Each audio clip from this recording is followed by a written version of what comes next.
Hidupnya disayang, matinya bikin kenyang, adalah kalimat yang bisa dibilang cukup menggambarkan subjek yang akan kita bahas kali ini. Salah satu hewan ternak yang juga merupakan bahan kuliner yang paling populer di dunia. Mudah didapatkan, murah, dan pastinya enak. Setiap budaya di belahan dunia memiliki hewan ini di dalam sejarahnya. Setiap negara sangat menghargai kehadiran mereka di meja makannya.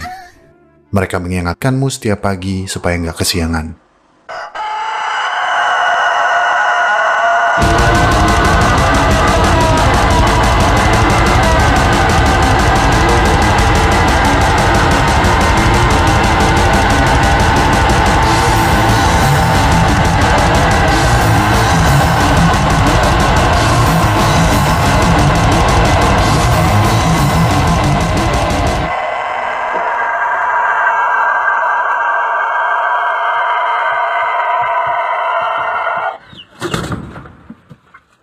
Mereka sangat serbaguna, dapat direkrut menjadi hewan peliharaan, dan dapat diolah menjadi berbagai macam masakan. Tapi bagaimana kisah perjalanan salah satu unggas yang aslinya warga hutan ini hingga bisa dicintai kebanyakan umat manusia? Dalam video kali ini, kita akan menelusuri bagaimana ayam bisa menaklukkan dunia.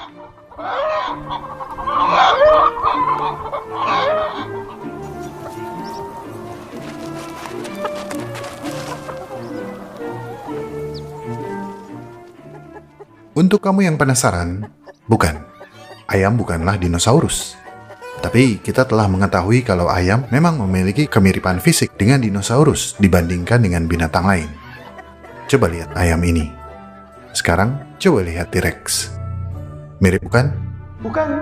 Pada tahun 2003, fosil unik T-Rex ditemukan dengan jaringan lunak yang masih utuh, memungkinkan para ilmuwan mengekstraksi DNA yang cukup untuk diteliti lebih lanjut. Fosil berusia 68 juta tahun ini kemudian dibandingkan dengan DNA dari 21 spesies binatang modern. Dan hasilnya, protein yang ditemukan dalam DNA T-Rex paling mirip dengan protein yang ditemukan pada DNA ayam. Ayam adalah burung pertama yang genomnya berhasil diurutkan. Ini berarti para ilmuwan telah menemukan urutan tertentu dari DNA ayam yang cocok dengan DNA T-Rex. Hal ini membantu memberikan lebih banyak bukti bagi para ilmuwan untuk memastikan bahwa ayam adalah kerabat terdekat T-Rex yang masih hidup saat ini. Bahkan, sebelum bukti fosil ditemukan, beberapa ilmuwan telah mengamati bahwa ayam dan T-Rex memiliki karakteristik serupa.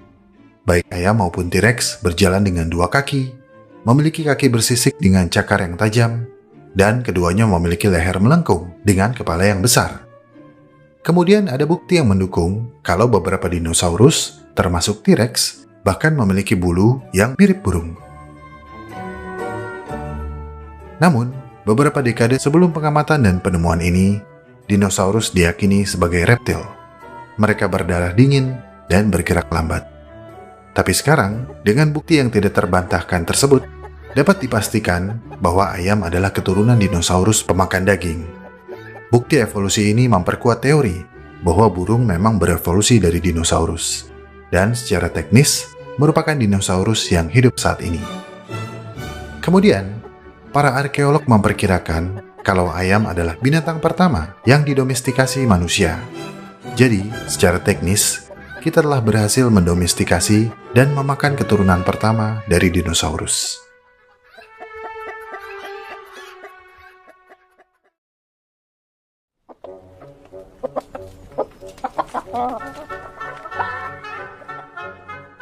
Di zaman modern, daging ayam adalah bahan makanan yang sangat mudah ditemukan. Bahan kuliner ini dengan mudah melintasi berbagai batas budaya. Dengan rasa yang lembut dan tekstur yang seragam, ayam ibarat kanvas kosong yang menarik untuk palet lidah di hampir semua masakan. Mulai dari ayam bumbu tradisional hingga ayam goreng tepung. Menu makanan manusia dibuat menjadi begitu beragam. Bahkan, beberapa di antaranya menjadi hidangan nostalgia yang tidak hanya membangkitkan selera, tapi juga menggugah rasa. Tapi, bagaimana ayam dapat mencapai kesuksesan dalam mendominasi budaya dan kuliner? Jawaban singkatnya adalah dengan konflik. Mungkin jawaban ini mengejutkan bagi banyak orang.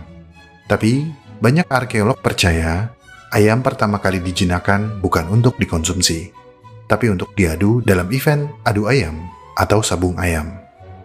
Bahkan, hingga munculnya produksi industri skala besar pada abad ke-20, kontribusi ekonomi dan nutrisi yang disumbangkan ayam masih relatif kecil. Tapi karena kita selalu merasa penasaran, ayam yang dulunya diadu di pertarungan mulai dimakan. Karena apa sih yang gak kita makan?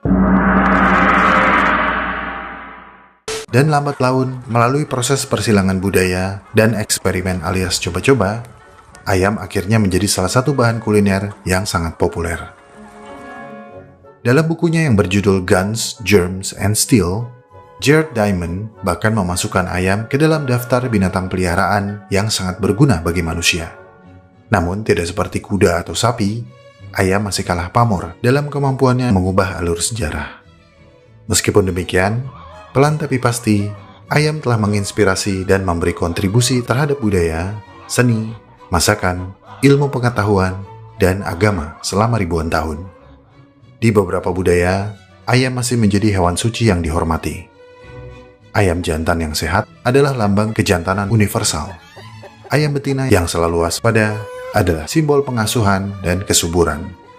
Masyarakat Mesir diketahui menggantung telur di kuil-kuil untuk memancing arus sungai yang berlimpah.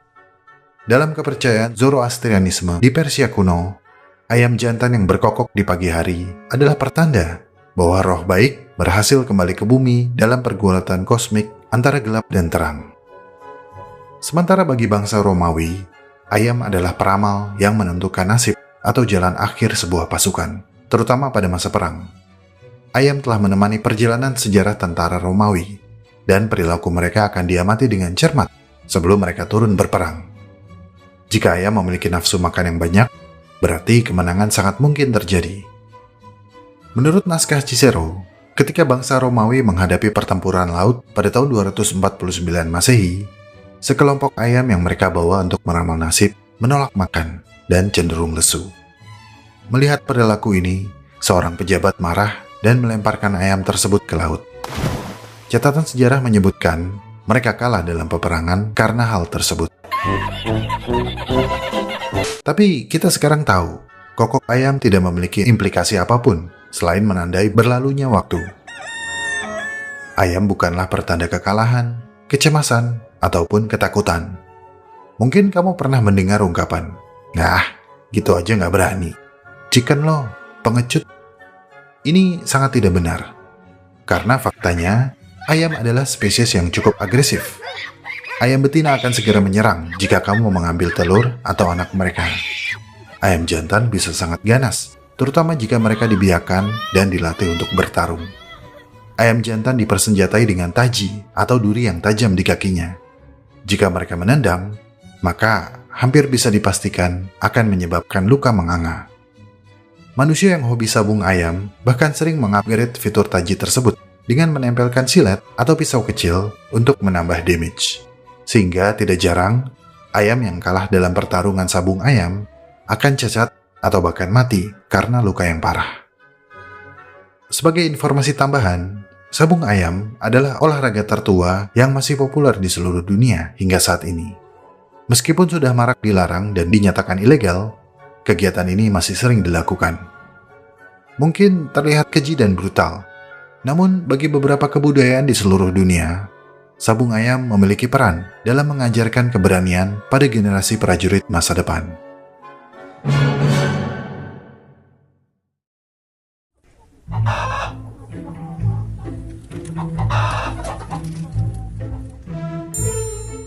Domestikasi ayam telah terjadi sejak 7.000 hingga 10.000 tahun yang lalu. Dan menurut penelitian terbaru, melibatkan setidaknya 2 leluhur liar dan mungkin lebih dari 1 peristiwa domestikasi yang paling awal. Fosil tulang paling awal yang diidentifikasi sebagai tulang milik ayam muncul di situs-situs penggalian di timur laut Cina yang diperkirakan berasal dari sekitar tahun 5400 sebelum Masehi. Namun, leluhur burung liar diketahui tidak pernah tinggal di dataran yang dingin dan kering tersebut. Jadi, kalau memang itu tulang ayam, pastinya berasal dari tempat lain, kemungkinan besar dari Asia Tenggara. Leluhur liar ayam domestikasi adalah red jungle fowl atau ayam hutan merah, Gallus gallus. Menurut teori yang dikemukakan oleh Charles Darwin yang baru-baru ini dikonfirmasi melalui analisis DNA, kemiripan ayam hutan ini dengan ayam domestikasi modern terlihat dari pial atau jengger dan jambul merahnya, taji yang digunakannya untuk bertarung, dan seruan kawinnya. Betinanya juga sama. Mereka berwarna coklat, mengerami telur, dan berkokok seperti ayam ternak di lumbung. Di habitat alaminya yang membentang dari timur laut India hingga Filipina, Gallus gallus menjelajahi lantai hutan untuk mencari serangga, reptil, biji-bijian, dan buah-buahan. Yap, ayam adalah omnivora. Mereka akan mencoba memakan apa saja yang mereka temukan, dan akan terbang serta bertengger di ranting pepohonan untuk beristirahat pada malam hari. Karena kemampuan terbangnya yang tidak sebaik burung, manusia dapat menangkap mereka dengan mudah dan membesarkannya. Namun, Gallus gallus bukanlah satu-satunya leluhur ayam modern. Para ilmuwan telah mengidentifikasi 3 spesies lain yang masih berkerabat dekat dan mungkin telah kawin silang dengan ayam hutan merah, mengkontribusikan DNA mereka ke dalam ayam ternak modern. Penelitian terbaru menunjukkan bahwa ayam modern mewarisi setidaknya 1 ciri, seperti kulit kuning yang merupakan warisan dari ayam sonerat atau ayam hutan abu-abu di India Selatan. Tapi, bagaimana penyebaran ayam ternak modern tersebut? Apakah ras Gallus gallus yang didomestikasi awalnya menyebar ke Asia Tenggara, kemudian menyebar ke Cina dan India? Atau apakah ada pusat domestikasi yang berbeda, yaitu antara India kuno dan Asia Tenggara? Menurut Michael Zodi, ahli biologi komputasi di Broad Institute of Harvard dan MIT, hal ini belum dapat kita ketahui secara pasti. Pak Zodi menambahkan, skenario manapun bisa saja terjadi, karena burung peliharaan dan burung liar kerap bercampur seiring waktu, sehingga sangat sulit untuk menentukannya. Tapi, misteri ini akhirnya sedikit terungkap pada tahun 2004, ketika tim ahli genetika internasional berhasil menelusuri peta genom ayam yang cukup lengkap. Ayam yang merupakan burung keturunan pertama dinosaurus juga merupakan hewan peliharaan pertama, burung pertama yang dipelihara oleh manusia. Peta genom memberikan peluang bagus untuk mempelajari bagaimana domestikasi selama ribuan tahun dapat mengubah suatu spesies. Dalam sebuah proyek yang dilakukan oleh tim dari Universitas Uppsala, Swedia, Pak Zodi dan rekan-rekannya telah meneliti perbedaan antara ayam hutan merah dan keturunannya, termasuk layer atau ayam petelur yang dipelihara untuk menghasilkan telur dalam jumlah banyak, dan broiler atau ayam pedaging yang bertubuh lebih montok dan lebih gemuk. Para peneliti menemukan mutasi penting pada gen yang disebut TBC1D1 yang mengatur metabolisme glukosa. Dalam genom manusia, mutasi pada gen ini dapat menyebabkan obesitas. Namun pada makhluk yang disajikan di meja makan, ini merupakan sifat positif. Makin gemuk, makin diminati. Nice. Mutasi lain yang diakibatkan oleh pembiakan selektif terjadi pada gen TSHR atau reseptor hormon perangsang tiroid. Pada binatang liar, gen ini mengatur masa reproduksi, sehingga membatasi perkembangbiakan pada musim tertentu. Nah, dengan menonaktifkan gen ini, maka akan memungkinkan ayam untuk berkembang biak dan bertelur sepanjang tahun.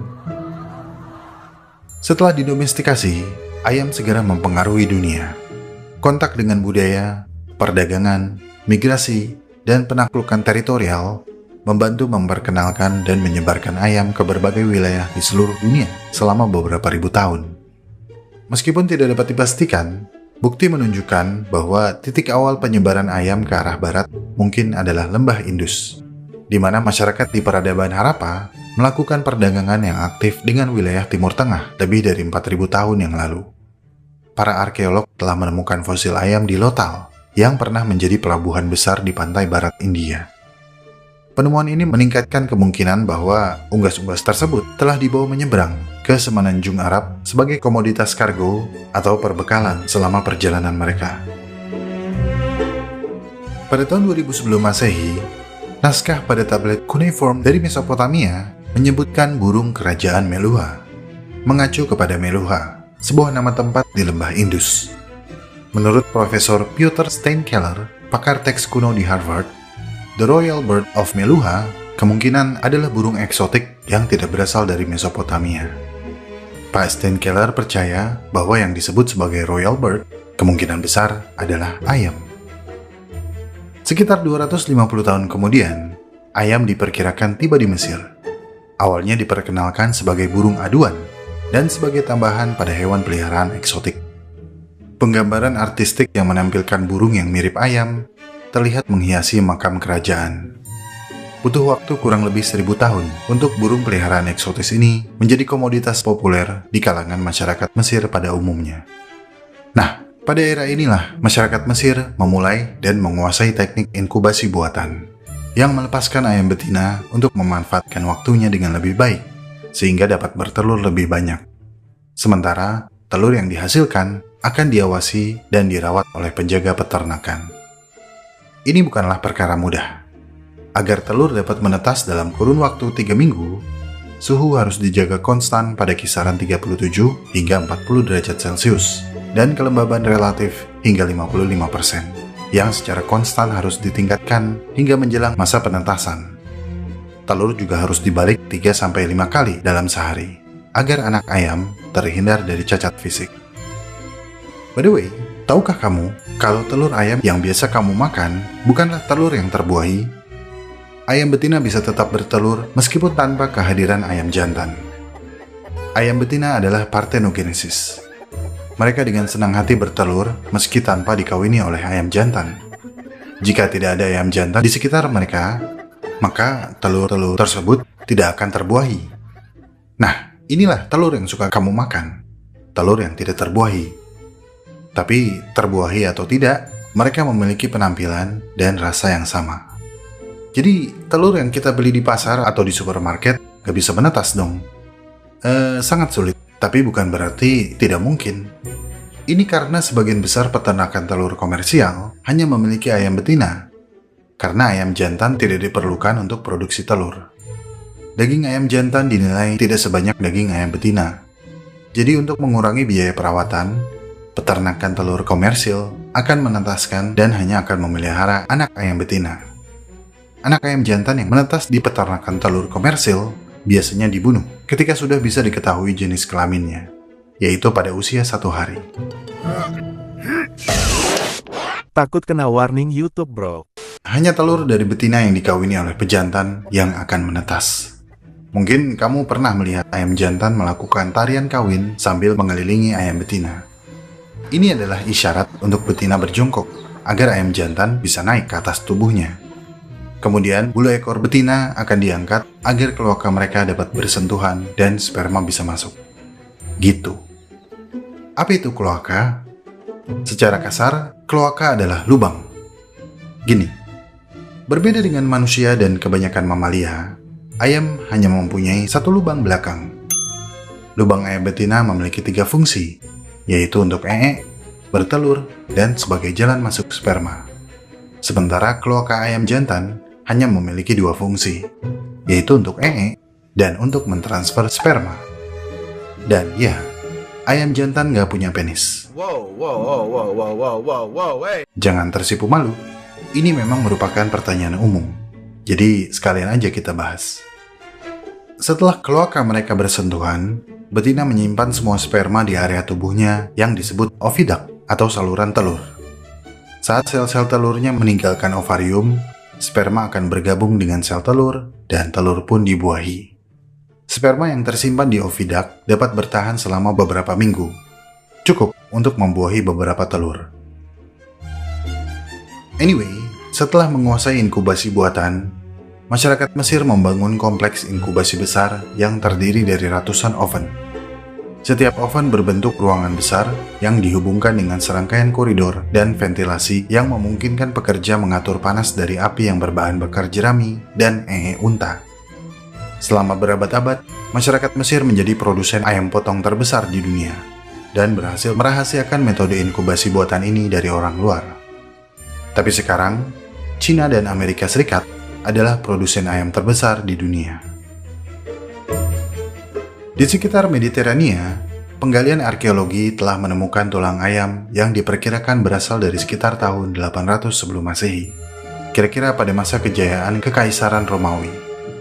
Menurut banyak literatur, ayam diceritakan sebagai makanan lezat di kalangan bangsa Romawi. Inovasi kuliner berbahan ayam mencakup telur yang didadar dan daging yang dimasak dengan cara direbus, dipanggang, atau digoreng. Otak ayam yang dihaluskan biasa dioleskan pada roti. Metode penggumukan unggas ini juga beraneka ragam. Beberapa menggunakan roti gandum yang direndam dalam anggur, ada pula yang menggunakan campuran biji jintan dan lemak kadal. Pada satu titik, ayam sempat dilarang dikonsumsi secara berlebihan di Roma, karena para penguasa khawatir akan kerusakan moral akibat dari pencarian kemewahan yang berlebihan. Sebuah undang-undang pada tahun 161 sebelum Masehi membatasi konsumsi ayam menjadi 1 ekor setiap kali makan, pada sekali penyajian di meja makan, bukan jumlah konsumsi per individu. Dan masyarakat biasa hanya boleh makan ayam betina yang tidak terlalu gemuk. Nah, untuk mengakali hal ini, para juru masak Romawi segera mencari cara dan menemukan bahwa ayam jantan yang dikebiri akan menjadi gemuk dengan sendirinya. Dan bersamaan dengan penemuan ini, muncullah jenis ayam yang sekarang kita kenal sebagai kapon, alias ayam kebiri. Namun, status ayam di Eropa menjadi turun seiring dengan runtuhnya Kekaisaran Roma. Dan kuliner lambang kemewahan ini menjadi kuliner umum yang dapat dengan mudah diakses oleh rakyat jelata. Menurut Kevin MacDonald, profesor arkeologi di University College di London, pada periode pasca Romawi, ukuran ayam ternak kembali mengecil. Pak Kevin berspekulasi bahwa peternakan besar yang terorganisir yang dulunya banyak terdapat di zaman keemasan Romawi, sebagian besar telah lenyap. Kemudian, orang Eropa yang baru tiba di Amerika Utara merasa telah menemukan benua yang penuh dengan kalkun dan bebek endemik untuk dipanen dan dimakan. Seiring berjalannya waktu, daging unggas yang lebih keras seperti angsa dan ayam hutan liar mulai menghiasi meja makan abad pertengahan, dan ayam ternak pun perlahan dilupakan. Beberapa arkeolog percaya bahwa ayam pertama kali diperkenalkan ke dunia baru adalah ayam yang dibawa oleh orang Polinesia yang berhasil mencapai pantai Pasifik Amerika Selatan sekitar 1 abad sebelum pelayaran Columbus. Memasuki abad ke-20, ayam yang meskipun masih dihargai, terutama sebagai sumber telur, memainkan peran yang relatif kecil dalam pola makan dan perekonomian di negara maju. Setelah sapi dan babi memasuki era industri daging yang tersentralisasi dan termekanisasi, produksi ayam sebagian besar masih merupakan usaha lokal dan kasual. Terobosan yang memungkinkan peternakan ayam menjadi begitu populer seperti saat ini adalah berkat fortifikasi pakan yang dilengkapi dengan antibiotik dan vitamin. Ini memungkinkan ayam memiliki ketahanan tubuh yang baik, sehingga dapat dipelihara di dalam ruangan. Karena seperti kebanyakan binatang, ayam membutuhkan sinar matahari agar dapat mensintesis vitamin D-nya sendiri. Dan selama dekade pertama abad ke-20, peternakan ayam menelan biaya yang cukup mahal karena harus menyediakan lahan terbuka yang luas.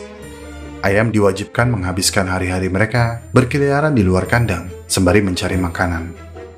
Ayam akan mudah sakit jika tidak mendapatkan sinar matahari dalam waktu yang lama. Sekarang, selain terlindung dari cuaca dan predator, ayam yang dipelihara di dalam ruangan dapat diberi makan secara terkontrol dan terhindar dari gangguan aktivitas lain.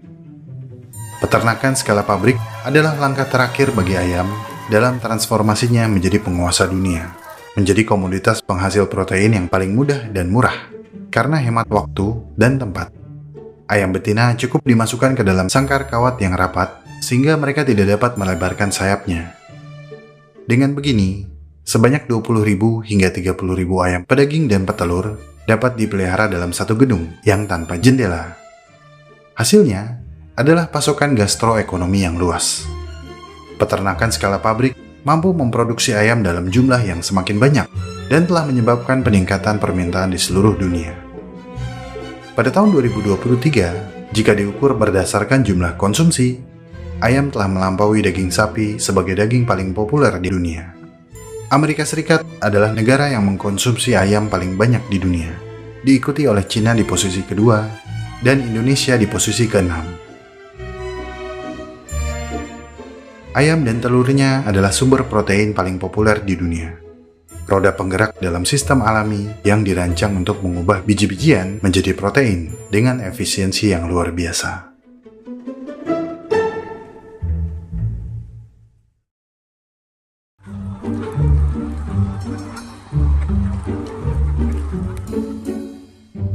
Sekarang kita telah tahu mengapa ayam lebih populer dari sapi dan babi, yaitu karena lebih mudah, lebih murah, dan lebih hemat tempat. Sebagai perbandingan, sekitar 40 kg pakan dibutuhkan untuk menghasilkan 1 kg daging sapi. Sementara, akan dibutuhkan lebih dari 1,5 kg pakan untuk menghasilkan 1 kg daging babi. Akan tetapi, anak ayam broiler yang berumur sehari dapat menjelma menjadi ayam pedaging seberat 2,5 kg hanya dalam 6 minggu. Jauh lebih cepat dan lebih murah daripada sapi dan babi. Dan pembiakan selektif telah membuat ayam broiler begitu jinak, sehingga meskipun mereka diberi akses ke ruang terbuka, mereka lebih suka nongkrong menunggu jam makan berikutnya. Dulu, ayam adalah penjelajah hutan yang hebat. Tapi ayam domestikasi yang telah beberapa kali mengalami alterasi genetik tidak mau menjelajah terlalu jauh. Yang ingin mereka lakukan hanyalah makan, makan, dan makan. Agak sulit dibayangkan ketika melihat kandang yang penuh sesak, berisik, bau, dan penuh dengan sisa metabolisme ini adalah makhluk yang sama yang dulu dipuja di banyak bagian dunia kuno karena kehebatan bertarung mereka dan kemampuan mereka menentukan takdir. Ayam yang telah dibiarkan untuk memenuhi permintaan pasar telah kehilangan kekuatan spesial yang pernah mereka miliki. Meskipun masih populer di beberapa negara, sifat mistis dari ayam perlahan diabaikan. Ini terjadi pada ayam silky dan cemani yang memiliki kulit, daging, dan tulang yang berwarna biru tua, bahkan cenderung hitam. Menurut kepercayaan orang dulu, ayam jenis ini bukanlah ayam konsumsi dan memiliki manfaat lain di bumi yang berkaitan dengan sifat mistis dan mitos. Selain itu, penampilan daging dan tulang ayam yang hitam bukanlah penampilan yang membangkitkan selera makan. Tapi yang namanya manusia yang memiliki pola pikir kalau nggak dicoba kita mana tahu, ayam hitam ini ternyata rasanya benar-benar enak dan empuk, sehingga orang berani bayar mahal untuk menikmati kuliner yang tergolong ekstrim tersebut.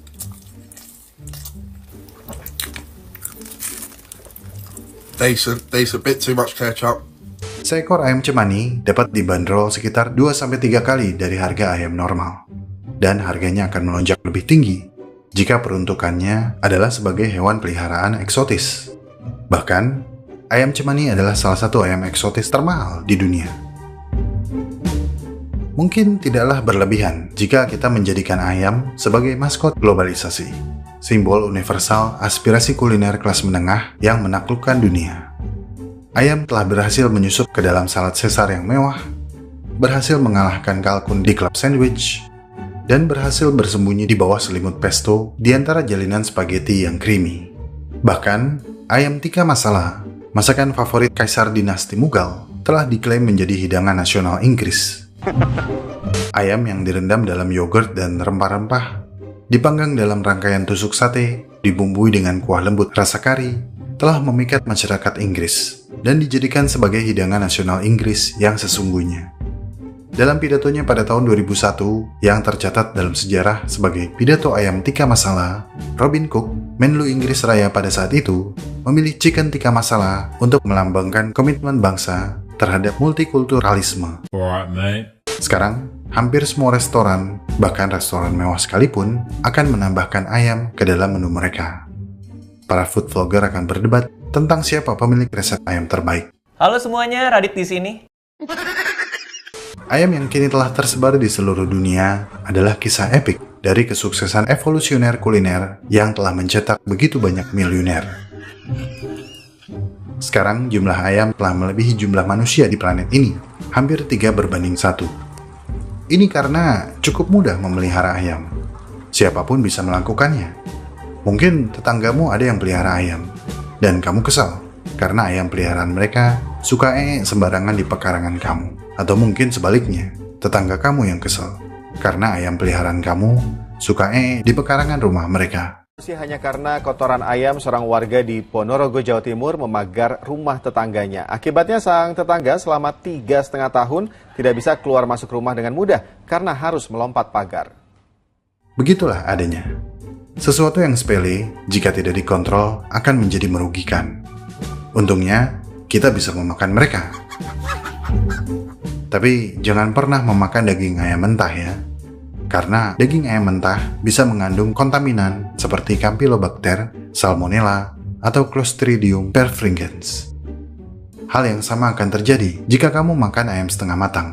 Kamu bisa kena food poisoning alias keracunan makanan. Cross-contamination atau kontaminasi silang juga bisa terjadi ketika kamu mencampur daging ayam mentah dengan makanan yang sudah siap makan. Bahkan ketika kamu memotong roti di atas talenan yang digunakan untuk memotong daging ayam mentah, roti kamu bisa terkontaminasi. Setiap tahun, ada lebih dari 1 juta orang di seluruh dunia yang jatuh sakit karena mengkonsumsi daging unggas, khususnya ayam yang terkontaminasi. Jadi, masaklah daging ayam sampai benar-benar matang.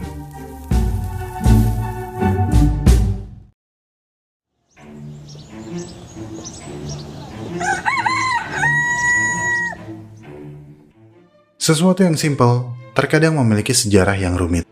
Dan segala yang kita pikir kita tahu, ternyata sebagian besar salah. Begitulah yang kiranya terjadi pada ayam. Sekarang kita tahu, ayam yang berukuran kecil ternyata memiliki kesamaan genetik yang tinggi dengan dinosaurus. Dan diperkirakan menjadi salah satu keturunan pertama dari dinosaurus. Sekarang kita tahu, ayam yang identik dengan kecemasan dan ketakutan ternyata bisa begitu agresif dan brutal, sehingga pada awalnya mereka dipelihara untuk diadu, bukan dimakan.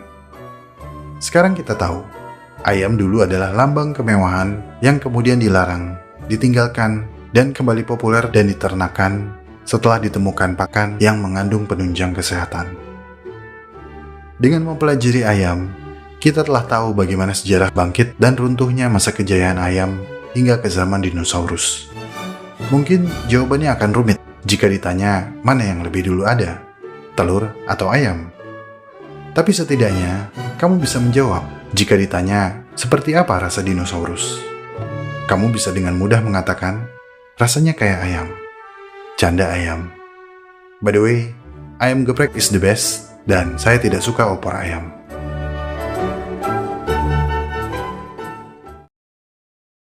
Pendanaan video Alam Semenit sebagian berasal dari dukungan para donatur di Saweria. Penasaran dengan alam? Sepusar Jongwo, Nogan Murdianto, Taufik Rahman, Diki Masih Hidup, Bunga Matahari, MNJ Makassar, Ejas Torjas Hujan, Arintek Lampung, Arintek Lampung, Arintek Lampung, Hamzah Syauki, Jejak Publisher, Enzel You Is The Best, W3, Sean Halshon, Cie, Joko Wilopo, Kuki Nibi QB, Kuki Nibi QB, Kuki Nibi QB, Barama Junun, Sablon Kaos Armored Sablonation, Sablon Kaos Armored Sablonation, Mamas Dio, Jelajah Kebumen, temannya Jelajah Purbalingga, Faz, Chandra Salai dan Juragan Muntois, John Kas Martua, Aufa Eza, Sinar Michael Supplier Bangunan, Doain Saya Nikah Tahun Ini, Paman Martin Family, Rafael Carol Howie, Liberation Force, Liberation Unity, Liberation Party, Atot Chandra, Akil Aba Uswa Taufik Dindin, OB, Abu Hanifah dan Rahila, Andri TNM, Ara TNM, Windu TNM, Andri TNM lagi, Ara TNM lagi, Windu TNM lagi, Sabloners, Irawan Pulau Asem, dan Sensei Store.